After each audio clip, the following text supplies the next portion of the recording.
ambitious positive people.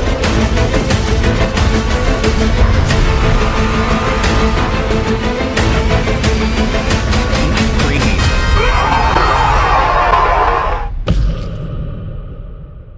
दज्जाल हिन वक़्तु कंहिं आइलैंड में क़ैद आहे।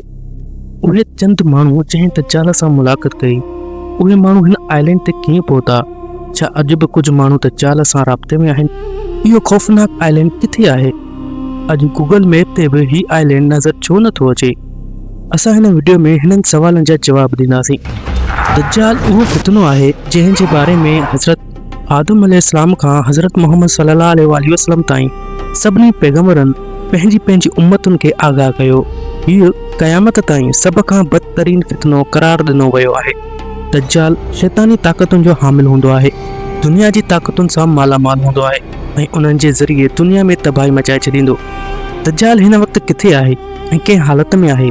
उन जे बारे में हिकु अजीब गरीब रिवायत आहे त हदीसुनि जे किताब में ज़िक्र थियो आहे।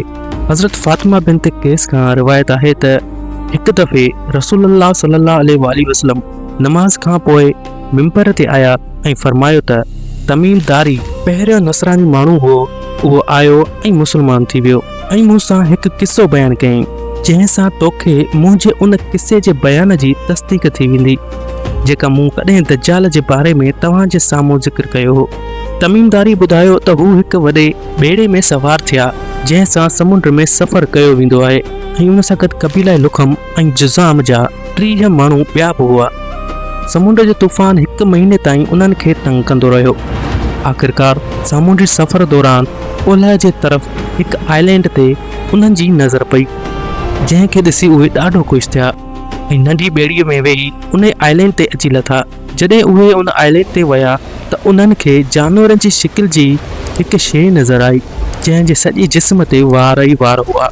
माण्हुनि उन खे चयो, तूं कहिड़ी भला आहीं? उन चयो, मां दज्जाल जो जेसास आहियां, यानी जासूस आहियां।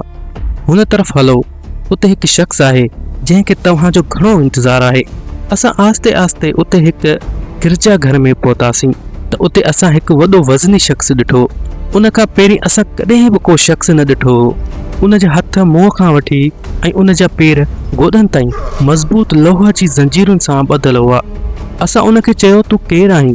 हिन चयो, तव्हांखे मुंहिंजी ख़बर पइजी वई, हाणे तव्हां ॿुधायो तव्हां केरु आहियो? उन चयो, असां अरब जा बाशिंदा आहियूं। असां हिकु वॾी ॿेड़ी में सफ़र करे रहिया हुआसीं त समुंड में तूफ़ान आयो ऐं 1 महीने ताईं रहियो। उन खां पोइ असां हिते अची पहुता आहियूं। हिन चयो, मूंखे इहो ॿुधा त बेसान जे वण में मेवा अचनि था या न? असां चयो, हा अचनि था। उन चयो, उहो वक़्तु वेझो आहे जॾहिं उन में मेवा न ईंदा। वरी हुन पुछो, बहर तिब्रिया जे बारे में ॿुधायो, उन में पाणी आहे या न? असां चयो, तमामु घणो अथसि। हुन चयो, उहो ज़मानो वेझो आहे जॾहिं उन में पाणी न रहंदो। वरी हुन पुछो, ज़गर जे चश्मे जे बारे में ॿुधा, उन में पाणी आहे या न? ऐं छा उन ॻोठ वारा उन पाणी मां ज़मीनुनि खे पाणी ॾियनि था? असां चयो, उन में पाणी आहे ऐं माण्हू उन पाणीअ सां ॿनियुनि खे पाणी ॾींदा आहिनि। वरी उन चयो त नबी उम्मीअ जो हाल ॿुधायो। असां चयो, उहो मके खां हिजरत करे मदीने में आयो आहे। उन पुछो, छा अरब जा माण्हुनि उन सां जंग कई आहे? असां चयो, हा। उन पुछो, पोइ छा नतीजो निकितो? असां ॿुधायो त हू पंहिंजे चौधारी ग़ालिब थी वियो आहे ऐं माण्हू उन जी इताअत क़बूल करे चुका आहिनि। उन चयो, ॿुधी छॾियो, अरबनि जे हक़ में इहो ई बहितर हो त उहे हिन जी इताअत करे छॾनि।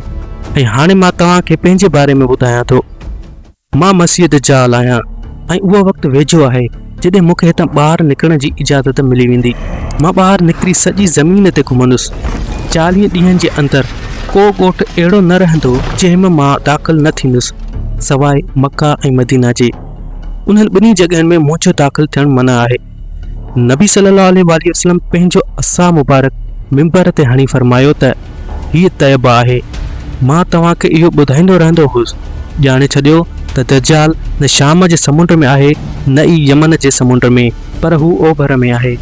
ऐं नबी सल्लल्लाहु अलैहि वसल्लम ओभर जे तरफ़ हथ सां इशारो करे फरमायो, हज़रत तमीमदारी ऐं उन्हनि जे साथियुनि जंहिं आइलैंड ते दज्जाल सां मुलाक़ात कई, उन जो इल्मु अॼु ताईं कंहिंखे न मिली सघियो। पर उन बारे में तमामु घणा दावा कया विया आहिनि त उहो ख़ौफ़नाक आइलैंड किथे आहे जिते दज्जाल ज़ंजीरुनि सां ॿधल आहे। केतिरनि माण्हुनि जी सोच आहे त ॿेरे अरब में मौजूदु सुकुत्रा नाले आइलैंड ई उहो आइलैंड आहे जिते दज्जाल क़ैद आहे। उहो आइलैंड तमामु घणो अजीबो ग़रीब जॻह ते आहे। सुकुत्रा आइलैंड मुल्क यमन जो हिसो आहे ऐं समुंड खां 400 किलोमीटर जे फ़ासिले ते मौजूदु आहे। हिन आइलैंड ते मौजूदु पखी जानवर ऐं वण बाक़ी दुनिया खां मुख़्तलिफ़ आहिनि। ड्रैगन ब्लड वण नाले अजीबो ग़रीब वण बि हिन आइलैंड में फुटंदो आहे, जंहिं मां ॻाढ़े रंग जो अर्क निकिरंदो आहे ऐं ईअं लॻंदो आहे त जीअं हिन वण मां रतु वहंदो हुजे। उन खां अलावा बि हिन आइलैंड ते हैरान कंदड़ 700 क़िस्म जा वण ऐं मख़लूक मौजूदु हूंदी आहे। हिन आइलैंड ते हिकु जबल बि मौजूदु आहे जिते हिकु मशहूरु गार अल होक आहे जेका 3 किलोमीटर वॾी आहे। एॾी वॾी गार पूरे ओभर में किथे मौजूदु न आहे। जीअं हदीस में ज़िक्र आहे त दज्जाल जो ज़हूर ओभर खां थींदो ऐं अहिड़ी जॻह ते थींदो जिथां उहो ओभर वारनि इलाइक़नि ते असरु कंदो। हिन तमामु निशानियुनि जी वजह सां माण्हू हिन आइलैंड खे दज्जाल जो आइलैंड बि चवंदा आहिनि, जॾहिं त कुझु माण्हू बहिरे ओकियानूस यानी एटलांटिक ओशन में मौजूदु बरमूदा ट्रायंगल खे बि दज्जाल जो आइलैंड चवंदा आहिनि। हीउ उहो इलाइक़ो आहे जिथे कैंपस कमु करणु छॾे ॾींदो आहे। उते वञण वारा जहाज़ ऐं ॿेड़ियूं बि वापसि न ईंदियूं ऐं हिते तमामु घणा हादसा थी चुका आहिनि।